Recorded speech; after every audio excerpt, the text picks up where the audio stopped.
This is my short teaser video. Look in the description down below for my longer video. Hey, what's up, folks? Sorry we had to meet this way. Did you just look underneath your Chevy Equinox, Pontiac Torrent, GMC Terrain, Saturn View and find this? Then this video is especially for you. So, all I need to know is if you need one or two.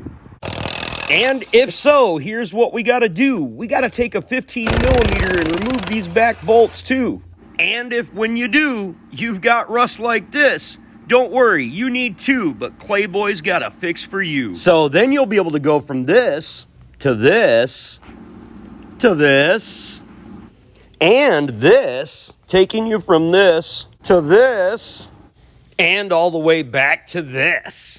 So it doesn't matter if it's new or old, yellow or gold, one of these or one of those, the trailing arm always goes. But this guy knows what just to do when this happens to you. Hey, what's up, folks? So my name's Clay with the Clay Way here in Muskegon, Grand Rapids, Michigan, and my job here on YouTube is to inspire and empower folks just like you to be able to repair things affordably and reasonably in your own driveway, keeping in mind that if anyone else can do it, you can do it too.